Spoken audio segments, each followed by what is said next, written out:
आलू पनीपरिबा डाली और तेल परी नित्य व्यवहार्य खाद्य सामग्रीर अहेतुक दरदाम वृद्धि विरुद्ध में आज कटक नगर कांग्रेस पक्षर आरडीसी कार्यालय सम्मुख में विक्षोभ करने सहित आरडीसी को दाबीपत्र प्रदान करपटे बीजेपी सरकार आसवा पर ओडिशा रे एमिति सबु जिनिसर अहेतुक दरदाम वृद्धि होछि। लोकन को भंडेई भोट नहीं सरकार गठन करिछि बीजेपी सरकार हेले गरीब खटिकिया लोकन को कथा केबे बुझिबो। जदि पनीपरिबा दरदाम एमिति दिनकु दिन वृद्धि पाउथबो तेबे जने गरीब लोक अल्प रोजगार परिवार चलाइबा कष्टकर होई पड़िबो। जदि सरकार पनीपरिबा एवं डाली तेल आदि नित्य व्यवहार्य खाद्य सामग्रीर दरदाम वृद्धि उपरे अंकुश न लगाइबे तेबे एही आंदोलन तीव्र रूप धारण करिबो बोली कहिसेंती कटक नगर कांग्रेस रो पूर्वतन सभापति गिरिबाला बेहरा।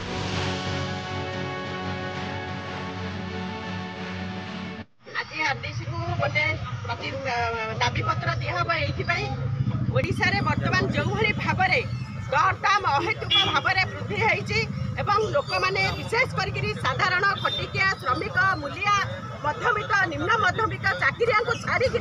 आउ अन्य माने नाही नथिबा हैरान हरकत भोगुचंती। आलू दर 60 परिबा दर भेजिटेबल्स कथा न कहले सरे 50 60 100 तार किछि मानदंड नाही। डाली जातीय जिनस सबु 200 पार हो गलानी माछ मांस अंडा मध्य बहुत बढ़ी गलानी तेणु समस्त जिनस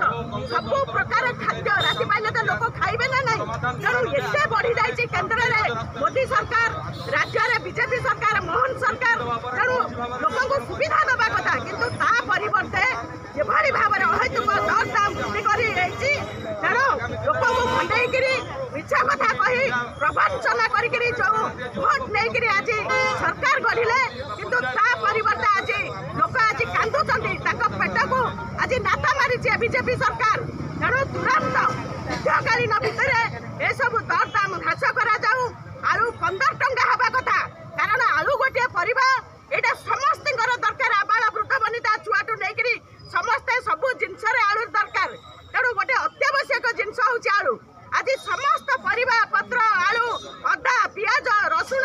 डाली जातीय अहेतुक दर वृद्धि होती तेणु तुरंत ए वृद्धि को ह्रास करा जाऊ।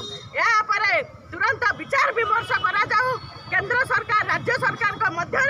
नचेत ए आंदोलन केवल मेमोरांडम दबार सीमित रहिबो नहीं आग को निश्चित भाव में गोटे बड़ धरण आंदोलन केवल कटक सहर नुहे सारा ओडिशा रे हबो।